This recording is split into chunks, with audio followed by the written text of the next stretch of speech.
그때 학계 예언자와 이도의 아들 스가랴 예언자가 자기들이 받들어 섬기는 이스라엘의 하나님의 이름으로 유다와 예루살렘에 사는 유다 사람들에게 예언을 하기 시작하였다. 같은 때에 스알디엘의 아들 스룹바벨과 요사닥의 아들 예수아가 예루살렘에 있는 하나님의 성전 건축 공사에 착수하였다. 하나님의 두 예언자도 그들을 도왔다. 바로 그때 유프라테스강 서쪽 지방의 다뜬의 총독이 스달보스네와 동료 관리들을 데리고 그들에게 와서 누가 그 성전을 다시 지으라고 하였는지, 누가 성벽 공사를 마치라고 하였는지를 물었다. 그들은 또한 성전 재건을 돕는 사람들의 이름도 밝히라고 요구하였다.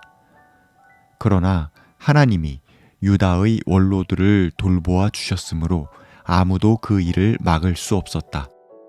페르시아 관리들은 이 일을 다리우스 왕에게 알리고 회답을 기다리는 수밖에 없었다.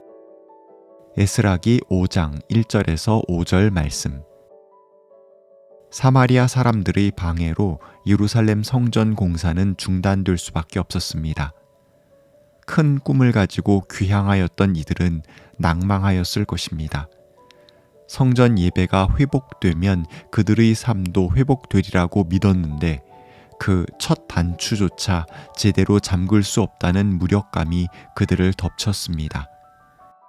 그런데 세상 많은 일들이 그러하듯 그들의 괴로움은 이것 하나뿐이 아니었습니다. 주변의 방해뿐만 아니라 생업 역시 변변찮았습니다. 작물 재배 및 수확은 여전히 보잘것 없었습니다. 물가는 폭등하고 있었습니다. 게다가 페르시아 아래에 있는 피지배민으로서 그들은 세금을 제대로 바쳐야 했습니다. 도대체 어떻게 살아야 하는가라는 한탄이 저절로 나오고 있는 상황이 끝없이 계속되고 있었습니다. 5장 1절은 바로 그때에 일어난 사건을 기술하고 있습니다. 학계 예언자와 이도의 아들 스가랴 예언자가 유다와 예루살렘에서 살고 있는 사람들에게 하나님의 말씀을 전하기 시작하였습니다. 학계서와 스가랴서 등을 참고해 보면 이 예언자들의 말씀은 달콤하거나 부드럽지 않습니다. 오히려 죽비로 내리치는 듯 잠든 영혼을 깨우는 양날 검과 같은 말씀이었습니다. 그 말씀의 씨앗이 사람들 가운데 내려서 사건을 일으켰습니다. 물론 주변의 상황이나 먹고 사는 문제, 페르시아의 지배로 인한 암울한 현실이 바뀐 것은 결코 아닙니다. 그렇다고 해서 그런 암울한 현실에만 골똘히 집중하고 있으면 어떤 변화도 일어나지 않습니다.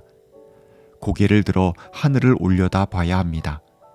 삶의 문제들이 시급한 것은 분명한 사실이지만 이를 딛고 일어설 힘은 하나님으로부터 온다는 것을 깨달아야 합니다.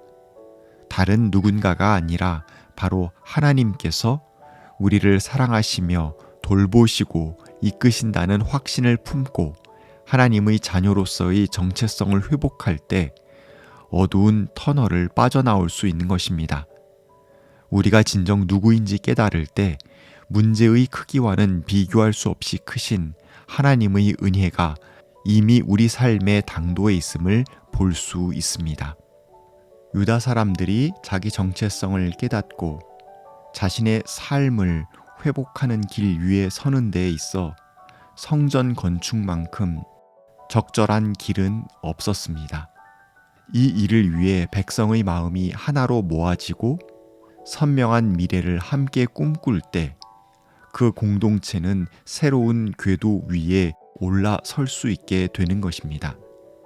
우리도 역시 마찬가지입니다. 삶의 산적한 문제 밑에서 숨이 막힐 때 우리는 우리 자신이 누구인지 다시금 되돌아봄을 통하여서 그 문제를 해소하기도 합니다. 이를테면 아침에 10분 일찍 일어나서 따뜻한 차 한 잔을 마시고 깊은 숨을 쉬고 말씀 한 구절을 읽거나 점심시간에 잠시 틈을 내어 반짝이는 햇살과 어디에서 불어오는지 알 수 없는 바람을 성령의 동행하심으로 느끼며 10분 정도 산책을 하거나 저녁 시간에 한 손으로는 십자가를 손에 쥐고 다른 한 손으로는 펜을 잡고 주님께 편지를 쓸 수 있습니다. 이렇게 우리는 단순한 예전으로 나 자신을 깨달으며 새로운 돌파구를 마련하게 되곤 합니다. 별것 아닌 것 같은 작은 행동들이 쌓여서 우리의 눈길을 문제 상황 그 자체가 아니라 주님께로 향하게 합니다. 우리가 얼마나 사랑받는 주님의 자녀인지를 깨닫게 됩니다. 주님의 은혜가 언제나 우리를 감싸고 계심을 찬양하게 됩니다. 자신이 누구인지 아는 사람은 지금 정말 내가 집중해서 해야 할 일을 진지하게 고민하고 마침내 깨닫기 마련입니다. 급한 일에 쫓기며 헐떡이는 사람이 아니라 중요한 일을 행하며 더 나은 삶으로 변모하는 이가 됩니다. 삶의 터전과 내면의 마음자리가 모두 무너졌던 유다 사람들은 학개와 스가랴의 예언을 듣고 다시 일어섰습니다. 그들은 자신들의 눅눅한 현실 위에 똑바로 서서 자기들이 누구인지를 제대로 보고 깨닫게 되었습니다. 아브라함의 후손으로서, 모세의 후손으로서 새롭게 펼쳐질 미래를 마음속에 그림 그리고 중흥의 계기를 마련하기 위해 몸부림치며 한 발짝씩 움직이기 시작했습니다. 스알디엘의 아들 수룹바벨과 요사닥의 아들 예수아가 예루살렘 성전 건축 공사에 착수하였습니다. 하나님의 말씀은 절망과 무력감, 나태함과 고통 가운데 있는 이들을 깨워주셨습니다. 그 모든 어둠을 뚫고 새롭고 대담한 길을 모색할 수 있도록 사람들을 이끌어 주셨습니다. 물론 그렇다고 해서 모든 일이 일사천리로 흐르는 것은 아니었습니다. 유프라테스강 서쪽 지방의 닷든의 총독이 그들에게 와서 누가 성전을 지으라고 했는지 성벽 공사를 마치라고 했는지 따졌습니다. 돕는 이들의 이름도 밝히라고 압박했습니다. 하지만 하나님께서 유다 사람들을 돌보아 주셨으므로 아무도 그 일을 막을 수는 없었습니다. 총독을 비롯한 페르시아 관리들이 방해함에도 유다 백성들은 대담하게 공사를 지속하였습니다. 페르시아 관리들은 다리우스 왕에게 진행되는 사실을 알렸습니다. 유다 사람들의 주장처럼 선대 고레스 왕이 예루살렘 성전을 다시 지으라고 칙령을 내렸는지 왕실 문서 창고에서 사실 여부를 살펴달라고 다리우스 왕에게 요청하였습니다. 이제 그들은 왕의 회답을 기다릴 수밖에 없었습니다.